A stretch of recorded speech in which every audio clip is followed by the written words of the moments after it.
Dumelang bagaetsho, ke Palesa, your favorite nail tech, and I put the P in perfect, and that's on period. Today we're at the NWU, attending an event hosted by the SALT Committee, and today we are with.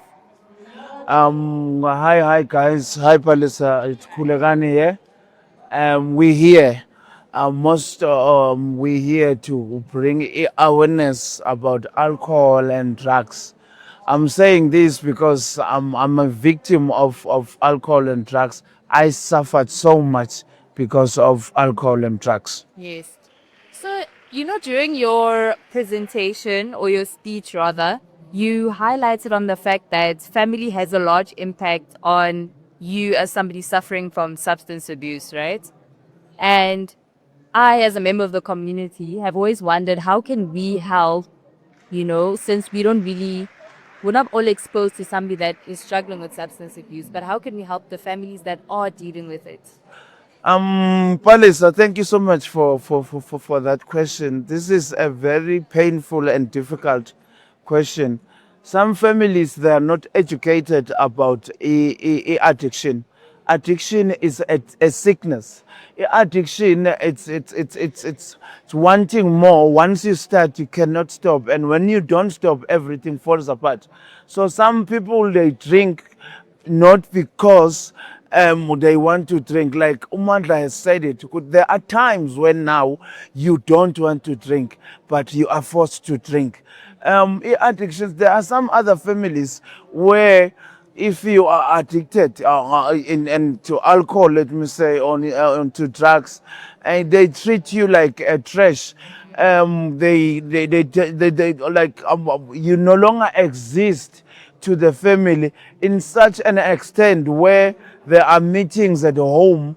When you enter that particular house where there's a meeting, they only tell you, no, we want abantu abadala, not you. So it is a very, very painful thing for our parents to understand the addiction. Another thing is that if you are a parent and you see good your son or your daughter is suffering from addiction, you need to lay a hand. You need to give a hand, because most of the time, I'm telling you, most of the time, family and extended family members, some of them, they tolerate us because our parents are still alive. All right, no, that's definitely something I can agree on. Obviously, some of us know a few people who have recovered from substance abuse, but obviously now you're campaigning and you're campaigning against it. What is one piece of advice you'd like to give someone out there that is maybe finding themselves in a situation where they're battling with substance abuse? Okay. Like, what can they do to sort of minimize not going any further than what they already are, but rather start taking steps back? Okay. Thank you so much also for that question. Addiction, it's not everybody who's addicted. There are people, let me say, there are people that are social drinkers. Social drinkers, someone that will never ever pop out imali from his own pocket and go and buy alcohol. Mhlambe, he will wait for end of year party emsebenzini and drink. And sometimes he will be given six-pack of whatever alcohol, but you find out he's gonna drink only two. Once he tries to drink the third one, the body itself, it rejects it. It tells him, "Good, no, I'm okay." But an alcoholic or someone that is addicted, once you start, you cannot stop. So once you put that whatever alcohol or the drug, it always wants you to take it. So there are people that they can see. You can see when once you start, when you cannot stop. Okay, this is a problem. So let me make an example. If one of your family members who is a social drinker comes and give you that three wama can asele somewhere, and then you drink that, after drinking the three, and then you go back again to the very same person okunike the three and say, "Ungilolile, can you please qhubeka unginikeze?" It means when you suffer the disease of wanting more. You cannot stop once you start. So, banning abantu addicted. Some people they are drunkards. Let me talk about drunkards. Drunkards, it's someone that can drink, but when there is something that is very important that he needs to do, like he's got a new job, like kunomntana omusha ofikile, that person can stop. But then someone who's addicted, you can stop drinking, but you cannot stay stopped. No, thank you so much, sir. I think our viewers will definitely listen to this and take your advices to try and stop this disease that we have, especially amongst the youth of substance abuse. Any last words? Thank you so much. And also, I just want to say to people, education plus God, it equals to a very, very beautiful and a big success. And I'm happy I'm interviewed by beautiful lady. It means Lendo Sikuluma, it's beautiful. Thank you so much. Thank you so much, sir.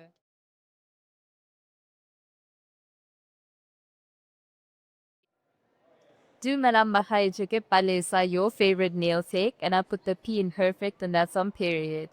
I'm here in standing for television. We're at a drug and substance abuse. How can I say? It's more like to inform the community of the struggle that people have, especially with substances. So we're here at the perk, and I am with Manza wakambata. Zampata. Okay, Mr. Manta, I had a few questions for you, right? I just want to quickly find out. It's so easy to say people choose to be addicts, right? It's easy to tell somebody that you could have chosen better. But don't you think peer pressure plays a huge role, especially even as adults? It still does. Yeah, no, I think first we need to understand that addiction is a disease, right? So I don't think anybody has the power, anybody can choose a disease, just like your HIV, or being diabetic, it's a chronic illness, right? So I don't think people choose that, I understand. And given the fact that addiction has to do with the personality, so I'm a recovering addict, and possibility has it that I have an addictive personality. Once I start with something, I can't stop, right? So, and again, the environment plays a huge role, especially it's either our upbringing, our childhood. I mean, People we spend time with. of course, but then again, if we are to look at the addiction as a chronic disease, then I think possibility has it that even if you can be surrounded by a positive, it is there. Also, it's not even just a peer pressure based thing. No. I think it's Certain things are internal. certain things are internal. They are in our DNA. We are born with this. That's why they say we are not responsible for our disease, but we are responsible for our recovery. Hey, okay. And now also, I wanted to ask, what happens now if I know somebody that's struggling with substance abuse? How can I be there for them without Being judgmental. without interfering with the fact that it's a personal journey? How can I be there for someone without being too pushy, too forward, just being a supportive friend or family member? Okay. Maybe if I had to use my personal experience, I find it very difficult for me to get my advice, especially for people who are closer to me, in fear of being misjudged and being misunderstood. So you need to understand that when I was using, I didn't know what was wrong with me. So even if you said to me, Mandayas, you need to stop. Yes, well, I want to stop, but I can't. I don't know how. And that's why they say, there's therapy in one addict talking to another. So it becomes easier for me as an addict to talk to the next person. But I think for a person who is not an addict, what we can simply do is just to love the person regardless. And that helps a lot, because remember, we have been rejected by the world. We have been rejected by our own people. I mean, I was discarded by my own family, but I was saved by total strangers. So why? Because they loved me even when I could not love myself. So I think it's very important that whatever we do, we also acquire knowledge. You know, I think, you know, as a boxer coming into a ring, first you need to study your opponent. You know, you can't just go in a ring, right? So when you have enough knowledge about the addiction, you are in a better chance of helping the next person. Helping. So we should all just gain more knowledge I'm telling you, on the topic of addiction. I'm telling you, that's why somewhere in the Bible, God says, my people perish because of the lack of knowledge. So sometimes what we do is we're trying to do the right thing, but we are doing it in the wrong way. We're trying to pull them towards us, but because we don't have the knowledge, we end up pushing them away from us. So when we have enough knowledge, it will be easy for us to help the next person. Mostly. So Abu Manzane, so we have a podcast for television, and our goal is to basically allow people to have a platform to tell the people out there their vision. So what's one piece of advice you'd like to give to the youth, the viewer behind this screen, that's one of you watching this interview? What would you like to tell them, especially in terms of drug abuse? You know, there's so much, but because of time, all right? And because of time, I would say, first, as people, we need to understand that using drugs and alcohol is just a symptom. That is not the problem. There's always underlying issues that propels a person to find comfort in using, right? That's why you find, I mean, I use the Nyaupe. The Nyaupe, it's awful. You know, sometimes, I mean, I would mix it with weed and I would smoke it, and maybe a bit of powder would get into my tongue, and it's awful. But it was not the taste that I was after, it was the feeling, right? So, what, right? So the feeling, so the question would be, why would I lie, cheat, manipulate just to have the feeling? It's because there are always underlying issues that propel the person. So my point is, we need to understand ourselves. I don't know if it makes sense. They say until a man finds himself, man will never find peace. And that's why many youth would actually, they are looking for themselves in places. They want to be around people who look cool. They're looking for themselves In the wrong place. in the substances. I always thought I would find Dumanda in a bottle of beer. They're always looking for themselves in people. You know, so I think this is, we have an assignment. We need to find ourselves. And in finding ourselves, we will realize that I was never Umatrax. Oh, that was a beautiful message, hey? Guy was a rookie, like yourself, find yourself, understand yourself. Don't find yourself because you won't be at the bottom of a bottle. Oh. Thank you so much, Manzak. Thank you. We out. Dumelang bagaetsho, ke Palesa, your favorite nail tech, and I put the P in perfect, and that's on period. Today, we're at the NWU. We're interviewing a few people that are educating us on the topic of substance abuse and addiction as a whole. Here we are speaking to. I'm Gibson Kiston, the CEO and founder of Tranquility. All right. I think you guys know about Tranquility. I've seen it on TV. Right? That's how I know about it. And you guys are a wellness center, I'm assuming? Oh, no, we are a mental health institution specific to rehab, but we treat a whole range of mental illnesses as well. All right. You know, one thing I've always wondered is that it's so easy. It's so easy for us to say someone needs help, right? But what are the main key indicators that somebody around you could possibly need the attention of somebody from a place like Tranquility? Okay, you know, if one starts to see abnormal behavior, and I say abnormal, use your own judgment in terms of what was their normal behavior and a sudden change of behavior. For argument's sake, addicts will definitely need money. So, you know, if they continue seeking money or even end up steaming, okay, things go missing, etc., etc., those are kind of symptoms. Lots of anger, okay, being expressed, okay, in an unconstructive way, which was different to the past, okay, or isolation as well, where they lock themselves in the room most of the time, spending lots and lots of time on their phones, okay, and suddenly leaving, okay. So for argument's sake, if for argument's sake, the young person from 8 o'clock, they're normally at home and suddenly are finding excuses to leave after that, one has to look at that. So there's a whole range of kind of, so to look for some kind of extraordinary behavior, dysfunctional, right? So, but within the context of how they behave.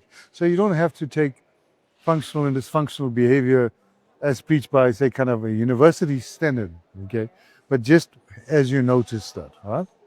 So there's a whole range of factors. You can actually access our website. We've got about at least 20 signs and symptoms, okay, that one can look out for.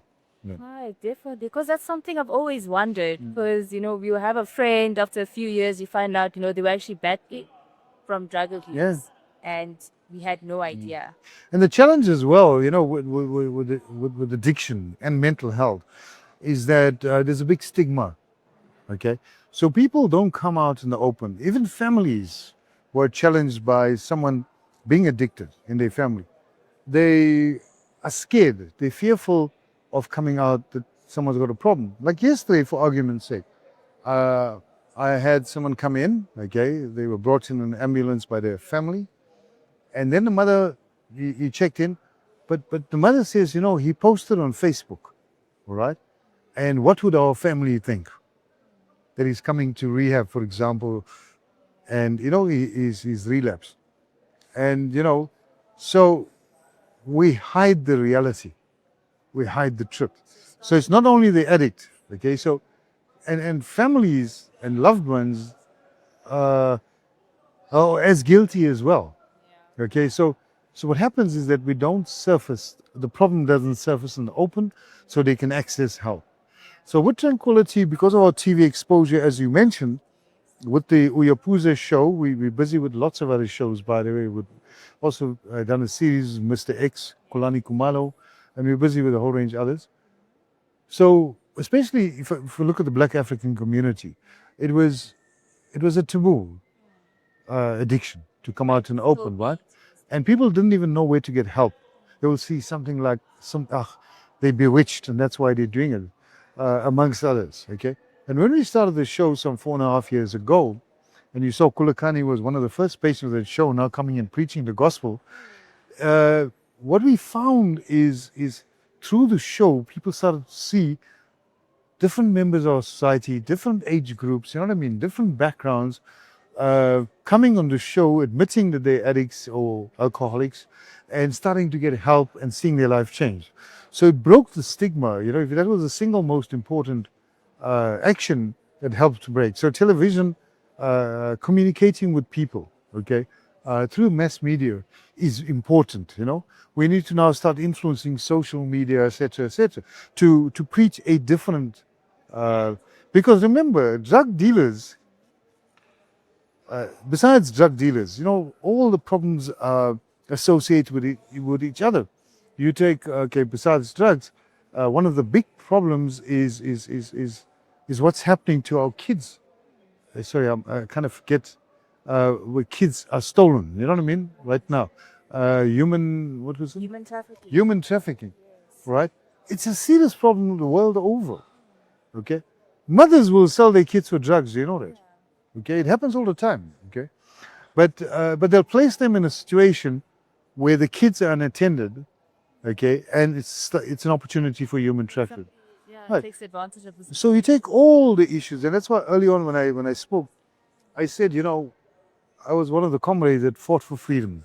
Okay, today many of the freedoms. Okay, take this university. Once a person's addicted, he's got no interest in education. You know what I mean? He'll probably steal or copy or whatever the case is, right? And what's happening with addiction, like everything else, it attacks the core of our value system. Our whole value system. Men don't have respect for women. Women are not having respect for men. We don't even respect our children. You understand? That's what's happening. Exactly. So what values are we? And it moves from generation to generation. Today you talk about corruption. Okay, trust me, you'll find addiction somewhere there. Yeah. Okay, I know names that I can mention. Yeah, those Okay, but not here.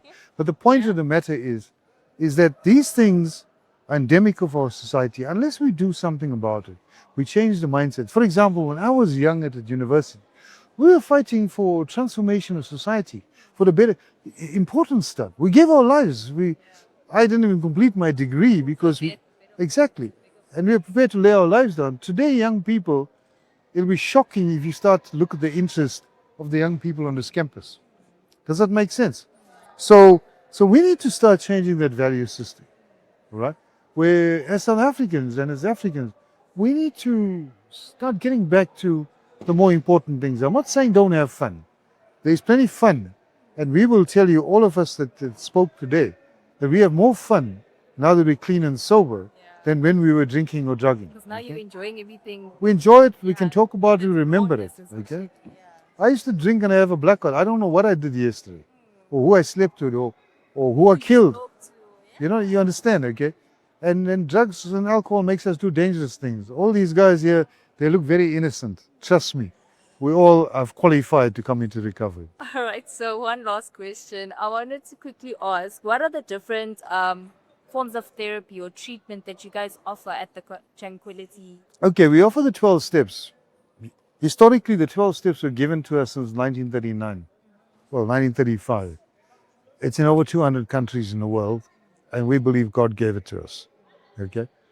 It's worked. I'm a product purely of the 12 steps. Okay? From a hopeless drunk to a successful, and in all areas of my life. Okay? So it's been working, right? So our core are the 12 steps, but we also use CBT, cognitive behavior therapy, DBT.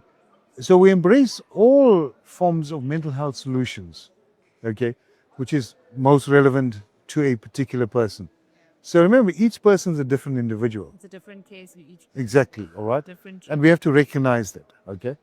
Addiction, you see, what is important in mental health and in addiction treatment specifically is that mental health to a large extent is symptom management. They treat the symptoms, okay?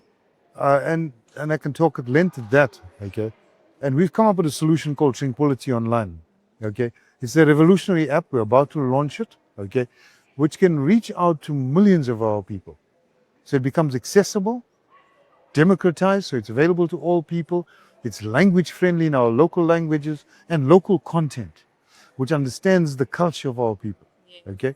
So Tranquility Online now is an extension of what we do, but in the digital space, we also are now also going to be using AI to see how we can roll it out to much more. So the idea is to get expertise from wherever, okay? And in the digital world, you can get people from all over. Yeah. Have an ongoing research and development team, okay, that will keep abreast of the latest trends. Remember, unlike medical, medical is more of an exact science. You have a flu, there are protocols and diagnosis. Okay, you go for cardiac surgery. Okay, there are diagnosis and prognosis, right? So, but when it comes to mental health, okay, it's an evolving science. Okay, so we have to keep abreast of the latest. We have to also understand cultural. Okay, what are the specific circumstances? Yeah. So that's Tranquility Online. What's the space? We're about to launch right now, and we're hoping that the public sector, including government, buys into it so it can roll out to everyone, and in the corporate sector as well. Okay, but it's 5 years of work and we're about to launch, but 13 years of experience of dealing with people in the field and how we change our strategic interventions, and the success is plain to see. You heard stories today, and we've got thousands or tens of thousands of people who just did that. I've learned a lot today here. I must say I can't say interviews, but today's speeches and people telling us what they had to go through really makes you sit back and think how many others close by to you are going through the same journey. Exactly. So I hope that Tranquility, when they release the app, we'll be able to learn a lot. Sure. I could help a few people around me, could educate, also using television as a platform to obviously educate the young people. Because the problem lies especially there. Yeah. As in, that's the important thing. Our people talking about mental health. I mean, on addiction, I went to a hospital recently, and so I had a headache one of the nights, and I asked them for something. Okay, and they gave me still pen. And I said, do you guys understand the addictive nature of still pen? Okay? And the nurses and the doctors didn't understand it. And when I went there, they asked me anything I'm allergic to. I said alcohol. And they couldn't understand it. I had to explain it to them. So our professionals don't even understand addiction and mental health across the board. And, we have to do something. So the process of education, and yes, we'd like to partner with whoever, okay? We're in the business of saving and transforming lives. But the government needs to invest in this because I feel like a lot of us only learnt about a lot here today. Yeah. Yeah, No, we are talking, okay? But let's keep the lines of communication open. definitely. Before we close up, what's one message you'd like to leave us with, especially somebody that's watching here and listening, and maybe they're trying to transform their life? Firstly, let's not judge the alcoholic or the addict, okay? There are sick people that need help, okay? And there is help out there. There's hope. We provide hope to the hopeless. And when it comes to addiction, people are in a hopeless state of mind and body, okay? But there is hope, because if God can take a drunk like me, you don't know how bad I was in every aspect, okay? And transform me, then He can transform anyone. You've heard it, guys. You heard it for yourself. There's always a second chance. Thank you so much, sir. Hey guys, it's me again, Palesa, your favorite nail tech, and I put the P in perfect, and that's on period. I am here on behalf of television, and we are with. Mr. Mario Chauke. All right, Mr. Tauke, I want to quickly ask you, what would you like to have, not have happen, what would you like to happen after today's, presentation that was here from the Tranquility Hall? For students to be aware about the dangers of using substances and that how easily you can be hooked. And I think the road to recovery is more difficult than getting hooked. So I would want them to, instead of using it, to understand that prevention is better than cure. Yeah, that is true. One last question. I want to ask, what does the Northwest University offer to students, or let's say students that are currently suffering from substance abuse or battling substance abuse rather? I wouldn't say specifically we have something tangible, but we provide counseling. Our counseling services, student counseling and development, are free. Okay. So we provide that services for free. And then what we do is we locate them with services. Okay. Like for example, today we had the Tranquility. It's a rehab.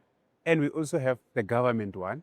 Okay. Yeah, it's based here in Potchefstroom. Is it FAMSA? No, it's JB Marks Treatment Center. Okay. Yes, they're based in Veteran. Okay. So it's free services. They have to see a social worker.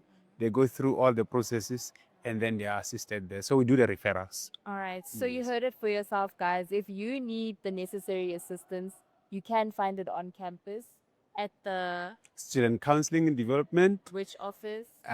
Building E40. Building E40. All right. Before we close up, what's one message you'd like to give to any student who is currently battling with substance abuse watching this? You can beat this. The only thing that you need to do is to put you first. All right. Thank you so much, sir. Thank you. All right.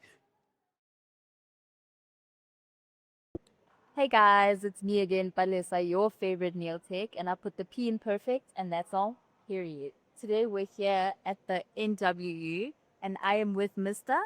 Mabaso. All right. I'm with Mr. Mabaso here, and he is the... I'm a deputy chairperson of NW SALT. Of the NW SALT. SALT, What does yes. SALT stand for? It stands for Student Advocate Leadership and Transformation.